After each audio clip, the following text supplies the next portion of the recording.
Hello बच्चों, तो आज हम लोग कुछ संख्याओं के कुछ महत्वपूर्ण जानकारी के बारे में जानेंगे। ठीक है, देखिए अंक। पहले क्या था हमारा अंक। अंक क्या होता है कि 0 से 9 तक की वे संख्याएं होती हैं जिन्हें क्या कहते हैं अंक। जैसे 0, 1, 2, 3, 4, 5, 6, 7, 8 और 9, यही सब क्या कहलाते हैं अंक कहलाते हैं। ठीक है, देखिए उसके बाद आई प्राकृतिक संख्याएं। प्राकृतिक संख्याएं क्या होती हैं, यानी एक से शुरू होकर के गिनती में आने वाली सभी संख्याओं को क्या बोलते हैं हम, प्राकृतिक संख्याएं। जैसे हम लोग गिनती पढ़ते हैं 1 2 3 4 5 6 7, वी 1 2 3 4 5 6 7 8 इन्फिनिट तक, यानी अनंत तक। यानी एक से शुरू होकर के गिनती में जितनी संख्याएं आएंगी वो सब क्या कहलाएंगी, प्राकृतिक संख्याएं। अगला शून्य। अगला क्या है, शून्य। तो शून्य क्या है कि शून्य एक ऐसा पूर्णांक है जिसका अर्थ कुछ नहीं होता है, लेकिन क्या होता है कि अनेक गुण रखता है। जैसे मान लीजिए 0 है, यानी कोई संख्या है, मान लीजिए x कोई संख्या है, इसमें अगर हम 0 से भाग दे रहे हैं, 0 से क्या करेंगे भाग देंगे, तो क्या आ जाएगा, इसका आंसर इनफिनिट आ जाएगा।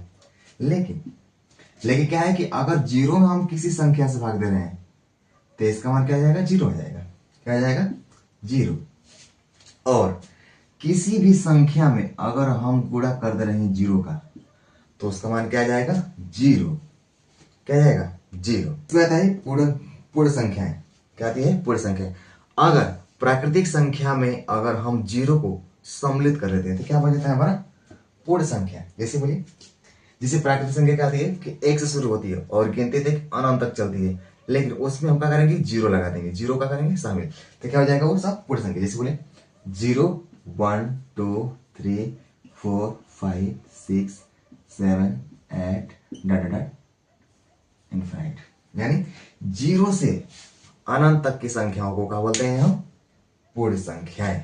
अगला हमारा टॉपिक है पूर्णांक संख्याएं। पूर्णांक संख्याएं क्या होती हैं कि वे धनात्मक, ऋणात्मक या शून्य से मिलकर बनती है, उन्हें क्या बोलते हैं हम, पूर्णांक संख्या। जैसे बोले 0 है, 0 1 2 3 4 5 6 इनफाइनाइट।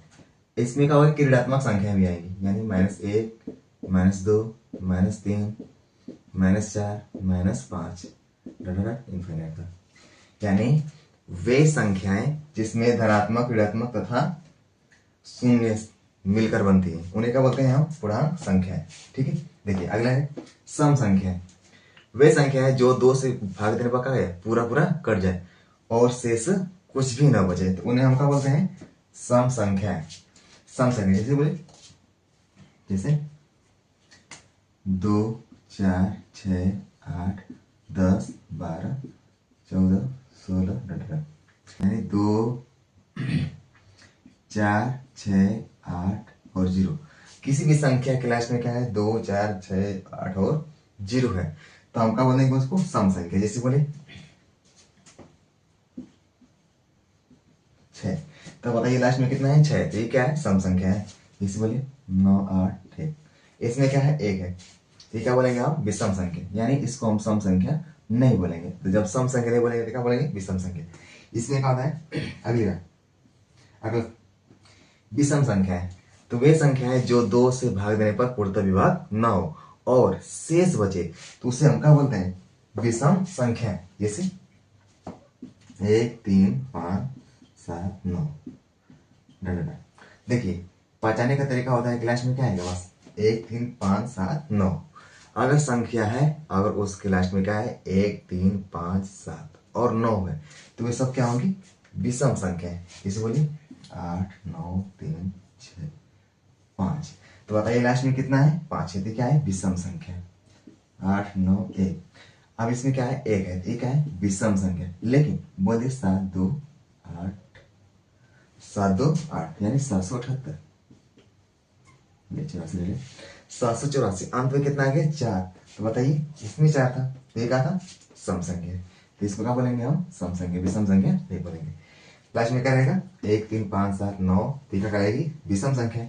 अगर 2 4 6 8 और 0 रहेगा तो क्या कराएगी, वो सम संख्या। तो अगली संख्या है, इनको पढ़ना है। देखिए भाज्य संख्या, उसको अभाज्य संख्या, उसको स्वभाज्य संख्या। तो सबसे पहले हम लोग भाज्य संख्या ना पढ़ के पढ़ेंगे अभाज्य संख्या। तो देखिए अभाज्य संख्या क्या होती है कि वे संख्याएं जो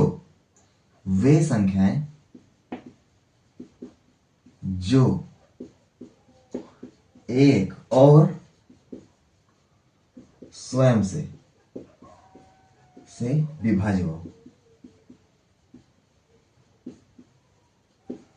भाज्य संख्या यानी वे संख्याएं जो एक और स्वयं से ही कटे, उन्हें क्या बोलते हैं हम? अभाज्य संख्या। जैसे बोले हम 2, तो 2 देखिए बस एक से कटेगा और 2 से कटेगा।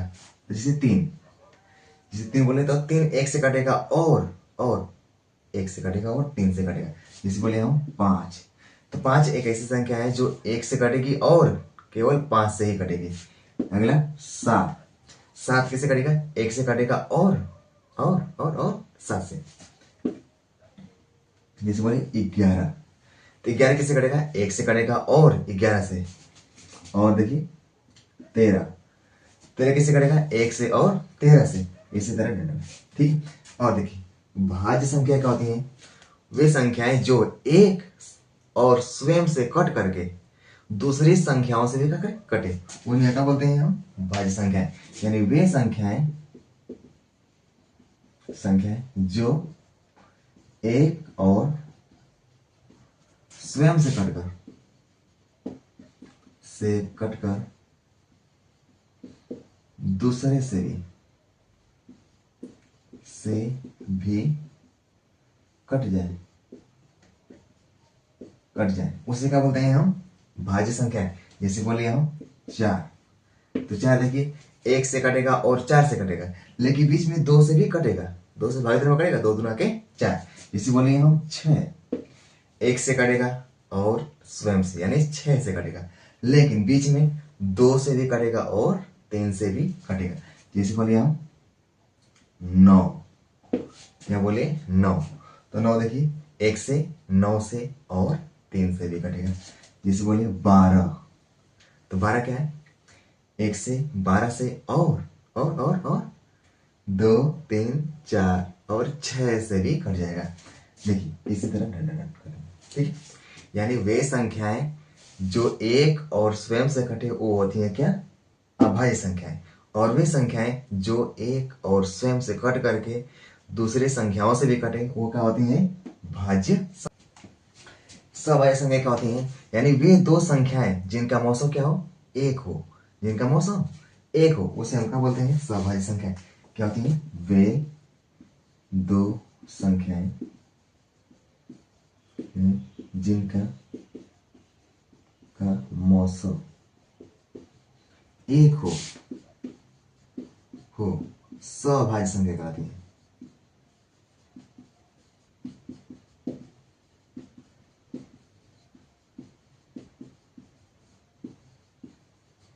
सभाज्य संख्याएं कहलाती है।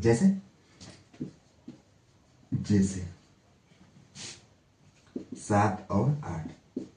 7 और 8 का मौसम क्या होगा? केवल एक होगा। इसे बोले हम 9 और 11। इन दोनों का मौसम कितना होगा? एक होगा। आगे देखिए 11 और 13, इनका मौसम क्या होगा? केवल एक होगा। लेकिन अगर मान लीजिए 12 दे दिया और 18 दे दिया, तो इनका मौसम क्या होगा? अलग अलग हो जाए। यानी इसका मौसम कितना होगा? 6। यानी 12 में भी 6 है और इसमें भी 6 है। तो बताइए कॉमन है कि नहीं है?